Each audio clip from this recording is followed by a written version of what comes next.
தாடிக்கு வாயில சொன்னா புரியாது, தவிட மேலே விட்டாதான் புரியும்.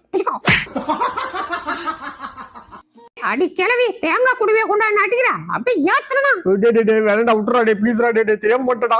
டபாரு, எனக்கு பிடிச்ச பூ போட்ட சட்டை போட்டிருக்கேன்னு பொறுமையா போறேன், இல்லன்னா பொழந்து கட்டிட்டு போயிடும் பத்துக்க. ஜாக்கிரதை. டேய் உன் ஓனர் நிறைய காசு வச்சிருக்கானா? ஆமா வச்சிருக்கான். அப்ப அவனுக்கு திரும்ப காசு ஆட்டை போட்டு வா, முறுக்கு வாங்கி சாப்பிடலாம். அப்படின்னு எனக்கு 2 பேருக்கு வாங்கி தரணும், சரியா? வாங்கி தரேன்டா. அப்போ ஓகே. டேய் இது என்னன்னு சொல்றா பாப்போம். இறை சாப்பிட்டு பார்த்து சொல்றேன். ஆடப்பா, உப்பு இல்ல உரப்பு இல்ல, அநேகமா இது இலையாத்தான் இருக்கும்னு நினைக்கிறேன். ஏன்டா அத கண்ணால பத்தியா சொல்லாமே? ஓ அப்படி ஒண்ணு இருக்கும். ஏதே தூங்குறானா? 7 மணிக்கு அப்படி என்ன உனக்கு தூக்கம்? ஐயோ எப்பாப்பா, என்னப்பா இது? அப்பாப்பா ஏதா அப்பனா இவனா? பாத்தியாடி, இதுக்குதான் அன்னைக்கு